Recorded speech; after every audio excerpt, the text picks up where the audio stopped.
अंधेरी रातें YouTube channel पर आप सभी का बहुत बहुत स्वागत है। भूत प्रेत, चुड़ैल पिशाच आदि की डरावनी कहानियाँ सुनने के लिए चैनल को सब्सक्राइब करें और जुड़ जाएं हमसे। तो चलिए अब कहानी को शुरू करते हैं।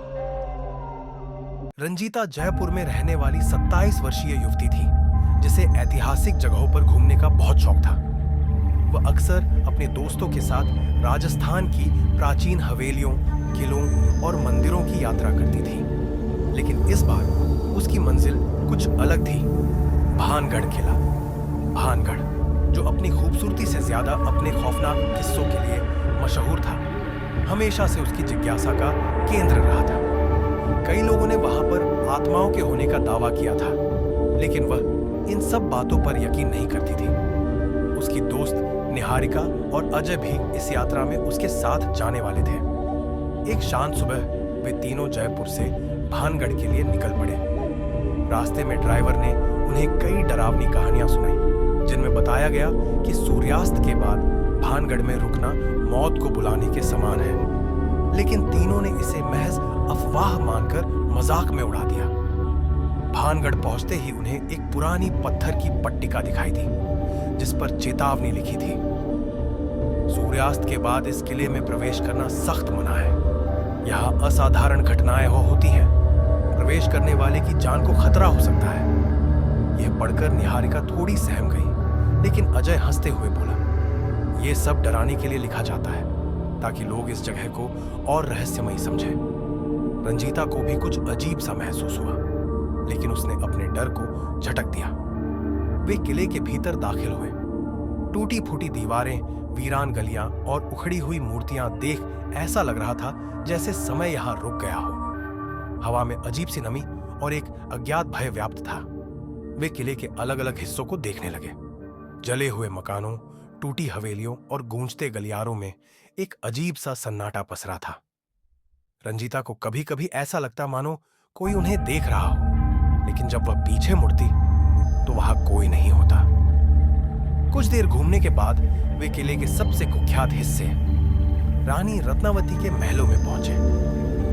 कहा जाता था कि रानी रत्नावती अनुपम सुंदरता की धनी थी और एक तांत्रिक सिंधु सेवड़ा ने उन पर काला जादू करने की कोशिश की थी, लेकिन उसकी चाल उल्टी पड़ गई और वह तांत्रिक मरने से पहले इस किले को शापित कर गया। रंजीता ने महल की दीवारों पर हाथ फेरा और अचानक उसे एक अजीब सी गंध महसूस हुई, मानो चंदन और जले हुए लोबान की मिश्रित खुशबू हवा में घुल गई हो। तभी उसे लगा कि उसके कानों में कोई धीमी आवाज फुसफुसा रही है, यहां से चले जाओ।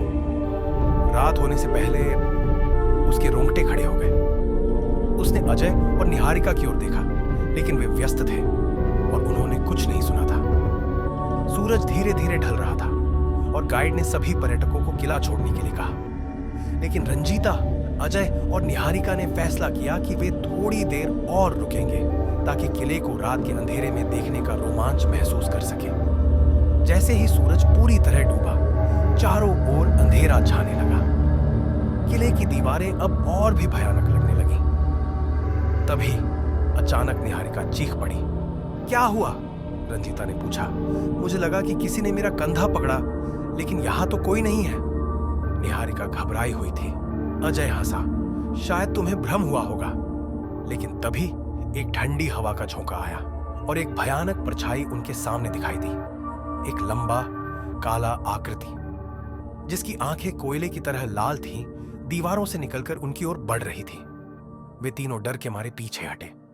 रंजीता का शरीर जम सा गया।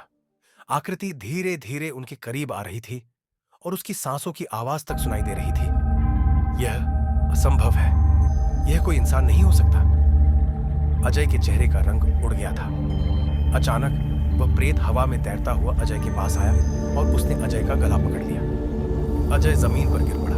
उसकी आंखें सफेद पड़ गईं और वह तड़पने लगा। रंजीता ने हिम्मत जुटाकर जोर से चिल्लाया, हमें छोड़ दो। प्रेत की आंखें उसकी ओर घूम गई और एक गूंजती हुई आवाज सुनाई दी, तुमने मेरी शांति भंग की है। अब कोई यहां से जिंदा नहीं जाएगा। निहारिका रोने लगी। हमें यहां से निकलना होगा।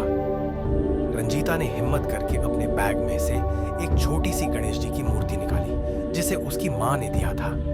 जैसे ही उसने मूर्ति आगे बढ़ाई, वह प्रेत जोर से चिल्लाया और पीछे हट गया। भागो! वे तीनों पूरी ताकत से दौड़ने लगे।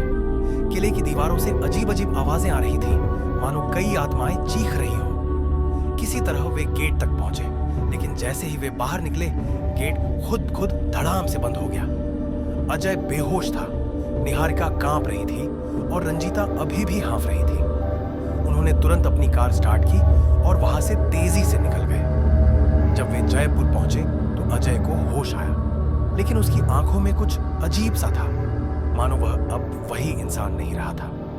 रंजीता की जिंदगी इस घटना के बाद कभी सामान्य नहीं रही। भानगढ़ के उस प्रेत ने उसके मन में एक अमिट छाप छोड़ दी थी, और शायद वह प्रेत अभी भी किसी और यात्री का इंतजार कर रहा था।